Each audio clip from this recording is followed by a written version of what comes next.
But we can have our Dennis Jarvis, the CEO at Bitcoin.com, MichaelAngelo Anglero, the CBO at Tradery Capital, moderated by Angel Versetti, founder at Moonrabbit.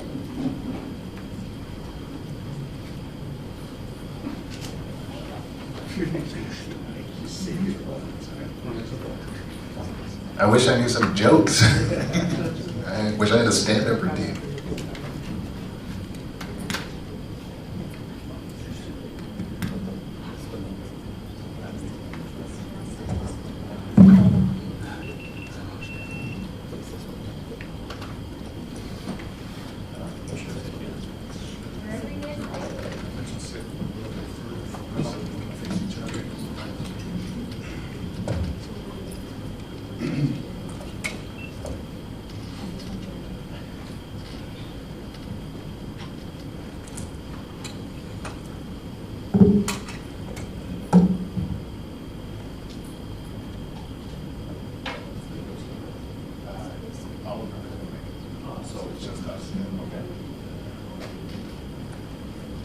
Well, thanks a lot everyone for coming.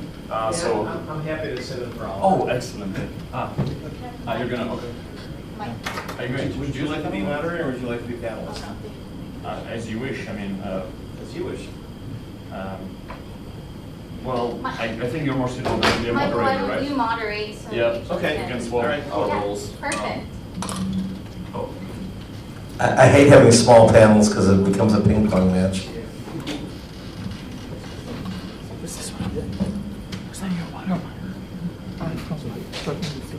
Okay. All right, so we're the last session before the break, so anyone wants to stand up and stretch, that's fine. We're going to get through the day here, and there's some nice strong coffee out there if you need to grab some. So we're going to be talking today about trading, you know, obviously that's how most people get into crypto. They get their first asset, and they look and they say, what do I do with this thing? Do I just sit and hold it for 10 years, which in many cases has been the best thing you could do, especially with Bitcoin?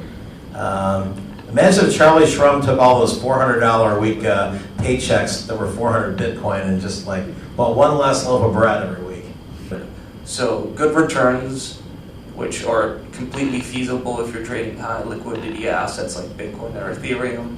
You know, Ethereum did about 300% last year, and then Bitcoin went up about 50%. So still great returns for traditional investors. Now the name of the game is how do you minimize that risk? As I recall, you ended up beating those averages by about 50% last year through the algorithmic trading. So Dennis, you have the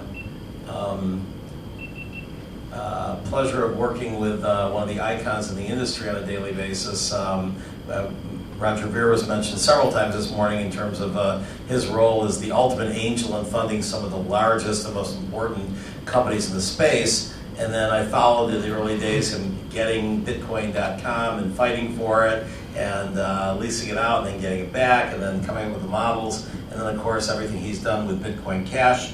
Why don't you sort of give us an update on kind of that ecosystem? And also, you had for quite a while an exchange with Bitcoin.com exchange that I guess has now been spun off.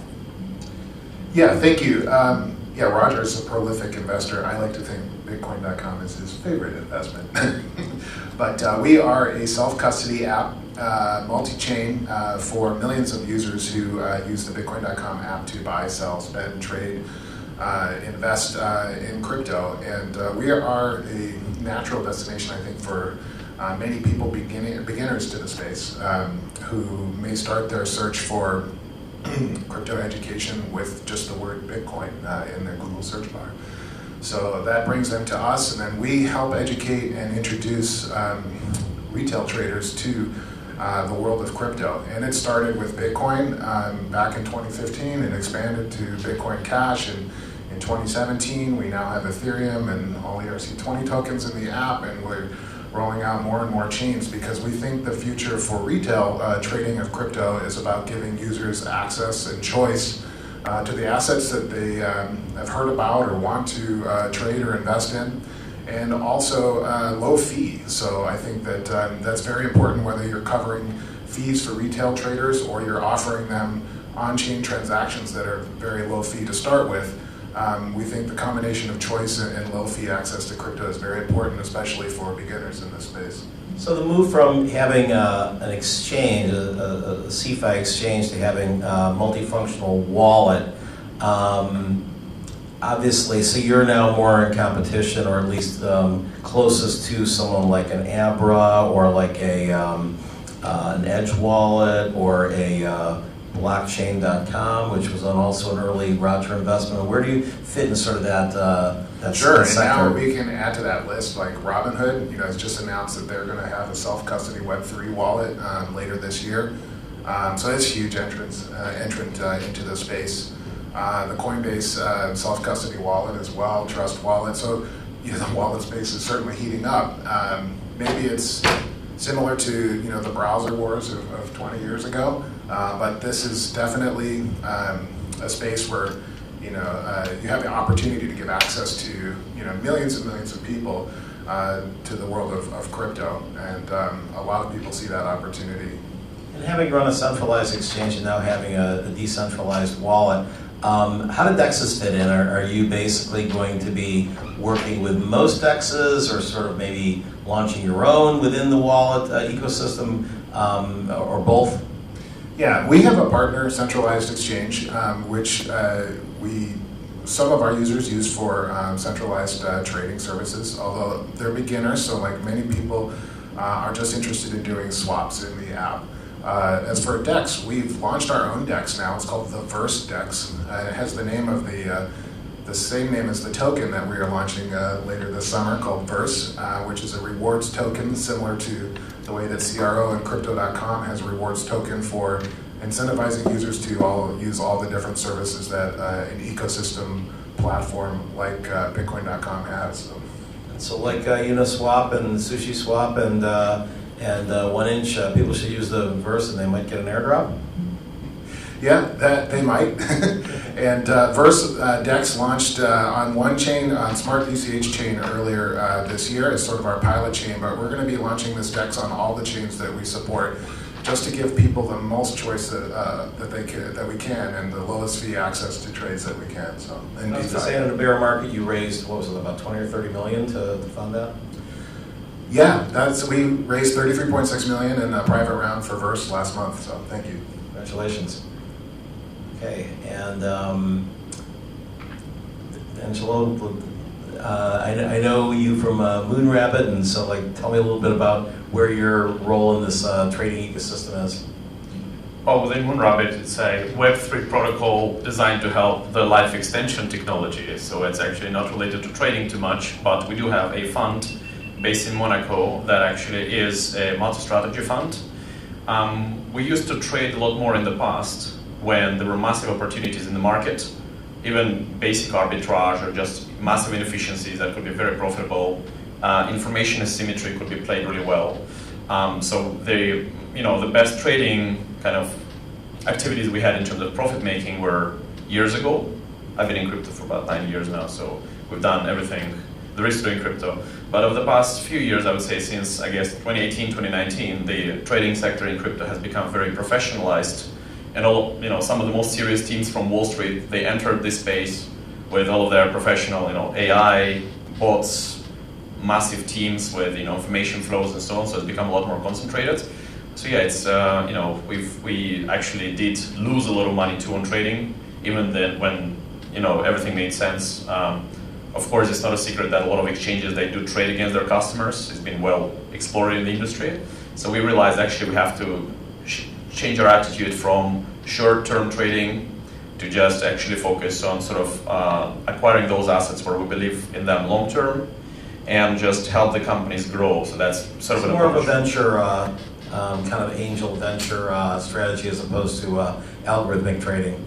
Yeah, you could say that. So, but the coins we acquire, they're actually they're traded on the markets. Like one example is Syscoin, It's actually one of the oldest coins in existence, older than I know Ethereum. this is coin team out of Montreal. I Yes. know them really well. Okay, so basically, yeah, they're one example of just we actually discovered them through analyzing the charts. So we didn't, as a project, we thought they were kind of a dead coin and so on, but we do look at the charts and we saw some interesting stuff. And actually, by observing that, they were 50 million kind of around this time last year, and then we rode the wave. They came to a peak at 1.2 billion, and actually we didn't sell a single CIS. So as a trader, we did badly, so to say. But It's a venture. You did well. it's a venture. But the point is like You're still well above 50, right? yeah. But the point is that because we feel that we set certain targets and so on as a sort of from the venture perspective, long term, we don't want to be affected by the short-term fluctuations, even when they're frankly speaking promising. But one thing crypto taught us, especially with this guy, with Doge, don't sell it too early, right? So it's sort of this. So trading, yeah, we are doing it a lot less because it's very difficult, stressful, obviously, and can lead to massive losses. But at the same time, of course, these whole discussions around this whole crypto sector, how it depends on the movement of Bitcoin. Even like, okay, we had this rainbow chart. Everybody waited Bitcoin to break 100K. It didn't. Crashed much earlier. Are we in a bear market right now? Are we not? Is it consolidating? I think it's clear we're in a bear market, although we are You kind of think? flattening. Yes, by definition. Okay. Well, but it's definitely not as radical as the previous ones were, right? So it's We haven't hit the bottom necessarily. great. So that's I'm curious about all those parts too, because nobody knows. Maybe we do. Maybe it's because everybody this time expected like, oh, Bitcoin did it three times already, but this time it's I'll give you my own perspective on it. I mean, there's multiple strategies that have pretty well developed theories around them, and they all can't be correct, right? And so some of them, like for example, Plan B, just tweak the strategy yet again to sort of say, okay, this is why it didn't work because it was really more like this one, and now because it went above 50 but not to 100, it means it's going to go to 500 next time. And somebody said, why don't you just admit that you're wrong? You keep changing strategies, but several people have been right for. I mean, Dan Moorhead from Panther, he literally picked the price of Bitcoin almost to the dollar for about 6 months in a row, and then he thought it was going to go way up in December, and it went down, right? And I think at that point it's like, okay, I guess I broke the charts here. And I think what it is that you have assumptions until, and as long as they're going, they validate the trend, and when they stop, you have to look and see why, and then you have to see, for example, I thought that it was probably even as late as March, about 50-50, that we had one more leg up in the bull market, because there were two things that were mutually exclusive, and either one of them would continue as a trend, or none of them would, but two couldn't, right? Because they're mutually exclusive. One was, you could look at the first halving taking 12 months to go 100x, $12 to 1200. The second halving in July of 2016, taking 18 months to go 30x. Well, the third halving was in May of 2020. So logically on the sequence of the months, as they call it, the lengthening cycle, if there is a lengthening cycle, then it should probably be about 10x at 24 months, meaning this month we would hit 85,000. The alternative was the 4-year cycle, which was like, it doesn't matter what month the halving is, it's always going to peak in November or December. We had 2 years where it did. It turned out that November was the peak, but you could look and say, hey, maybe we had one more leg up and we're at 85 in May. I know a lot of people who are top, people who've been right way more than they're wrong. Vinny Linga, my friend, is one that says, yeah, I totally expected one more leg up, even though he sold a lot of it in April of the year before. So, these are things that you really can't tell definitively when something's a bear market until it's already over and starting to recover. That's why we invest more than trade right now. Okay. So, MichaelAngelo, how do you sort of see that? Because you're just looking at numbers, you're just looking at the algorithms, the sentiment. Is there anything else you look at in terms of like use case? I mean, obviously you're mainly doing Bitcoin and Ethereum. Maybe you should add Bitcoin Cash. Because obviously, I mean, does that tell the picture when you have something like a Polygon that goes from a penny to $1? Does it have the same kind of wild, kind of like breaking of certain TAs that you don't really have to look and see that, they're breaking records in terms of users? Yeah, so I'll give my opinion here, and I've been thinking about this since you allowed me to be on the panel. What does the future of trading digital assets looks like? And so on one side, people guessing, estimating, forecasting, but it's just so hard to come to these decisions in the crypto market because it's so new. Any small event is sort of a swan, a black swan event in crypto, and it changes all the macroeconomics, all the trends, all the patterns that you used to follow, and it's meaningless. This is why, and I'm going to give some information here that I wrote down that I wanted to talk about. I think the future is going to be less speculation and more AI-based trading, where it just makes decision-making on the fly. It's not forecasting in the future. Our models only trade when the market goes up exponentially, and when it goes down exponentially, it doesn't trade sideways. And it always knows, because if it hits X% after it goes parabolic, it's just going to buy. If it goes down X%, it's just going to sell, right? And it makes those decisions every hour on the hour, no matter what bias there might be in the market. And I think that's going to be something that we're going to see more frequently. So I did some research. Based on PwC, they did a report in 2022 on all hedge funds in the crypto space, and they said that the quantitative funds are the most common amongst the crypto funds. It's about a third of all of them, and that has changed dramatically if you look backwards before 2018, where the funds were more long, short, fundamental, more discretionary like funds. But those funds did not survive the bear market because they speculated on the team or this or that. And with these projects, it's very hard to do that. Now the quantitative funds that made decision makings based on data and made those decisions on the fly, is it going up or is it going down, survived. Even though they weren't making the 300, 400%, they're making steady 50 to 100% returns with very low risk. So one of the things that I think is just very important to state, and crypto is making that transition now slowly, when you look at the big market, according to asset management data, 80% of trades in the US stock market were almost completely controlled by machines. 80%. And this has been a transition that has happened since the 60s with Renaissance technologies, and now about 80% of the world's biggest stock market exchange is being controlled by machines. And that's a transition that now, as I mentioned earlier, there's more SPAC deals in the industry. So big companies are buying up little small crypto companies, going public because it's better for regulation, and it's a better outfit for them being in public markets rather than being on a crypto exchange or DeFi or some decentralized exchange. And they're going to be looking to what the industry has already been doing, which is automation. It's AI. And so one more thing, the effect of AI trading was estimated that it grew to about $41.1 billion in 2020. And by 2030, it'll be a $300 billion market. So it'll grow exponentially. And then just some final remarks for the people here. I think that AI stands over emotion, okay? Formalizing a balanced trading idea for everyone.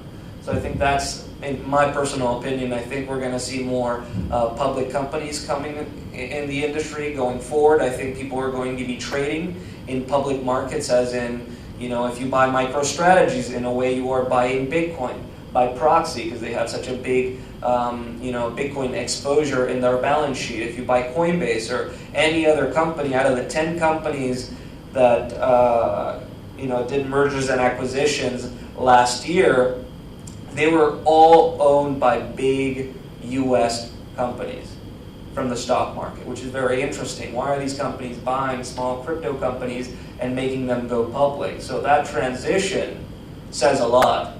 And then as for automation, the industry, like I said, 80% already does it, so it's a matter of time. Sorry, could I ask a short follow-up question about the charts, what you said? I know a lot of professional market makers are painting the charts, so to say, right? They know what people would like to see. Oh, let's paint a massive cup, a small handle, and then the rest will buy, or the machines will buy. They will see the pattern of this massive cup and handle, they'll buy. I'm using one example, but you know, right? Painting charts. So could that not fool the machines or create sort of self-fulfilling prophecies to an extent, where professional market makers also using the machines could fool other machines into, you know, making these sorts of buys? What do you think about that? I'm really curious. Yeah, it could always happen, and it does happen. You know, when you are a quant and you're in the industry and You're mainly buying Bitcoin and Ethereum, where it's hard to market make that. Correct, but independently, whatever asset it is that you're trading, you're competing against other bots. You know, so for one bot to win, another bot has to lose. In this case, you know, it's in the case of Tradery, what we look at is the time frame. What time frame is the less noisy of all the time frames? So we know that when we are trading, we're the first to make that decision, and we have no control or bias based on some other bot in the industry. So most algorithms right now are doing high frequency. So these are second trades, and that's noisy. It has many bots and people with hundreds of millions of dollars, big banks, other hedge funds. They're running these applications. In the case of Tradery, we're running on hours or minutes. Less noisy. You know, the bots don't get tied to any one decision making based on its competitors. What about higher time frames, like, you know, actually weeklies or monthlies? What about those?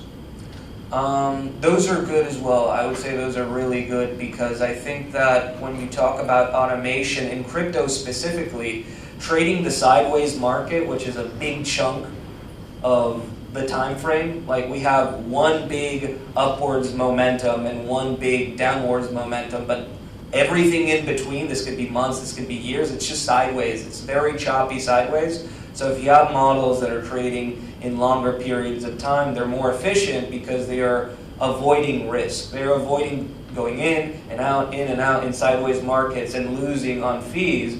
Whereas if you trade slowly, you might catch those parabolic ups and those parabolic downs. Dennis, I'm going to give the last word to you. We're at about 250 million users of crypto in the world, roughly, and growing at a pretty nice pace still, even in a bear market. We'll probably hit 1 billion in the next 3 to 4 years. What do those next 750 million users look like, and how are they going to be engaging in this world and changing it? If institutions have the machines doing the trading, then maybe these retail users have the memes for trading. I think memes add an interesting element to the whole world of trading for retail, not just in crypto, of course. Although maybe the most famous meme, right, is right over here on this T-shirt. But I think as Robinhood saw with the Wall Street Bets group earlier this year, like meme stocks, were generated tremendous amount of revenue for them. So I think retail traders are still going to follow things that are fun and interesting to them. It's up to companies like Bitcoin.com and others to make sure that this is a safe-ish space, for them to play in. Like we like to. Aren't meme coins and meme stocks sort of dangerous to the? That's where education comes in. Obviously, some people made a lot of money on Doge if they sold at the right time. And obviously, what Jamie and Wall Street Bets has done, he's been a frequent speaker at Coin Agenda, has been phenomenal in terms of taking the market into the hands. But when I saw the report of the earnings last year, I think it was second quarter from Robinhood, and saw that 60% of all their trades were in Dogecoin, more than Bitcoin and Ethereum put together. I was thinking, is this really the future of crypto, that people are going to be coming in and they're just going to be, speculating on Doge and really not caring about Bitcoin, Ethereum, kind of the groundwork of the entire industry? Yeah, I don't think it's zero sum. I don't think people are going to come in, on a meme stock or a meme coin and then never explore the rest of the crypto space. But it's a great way to attract people to the space. It's fun, and fun attracts a lot of retail investors, and And I think that that's one aspect of financial inclusion that we don't want to forget. Time's up. Thank you very much.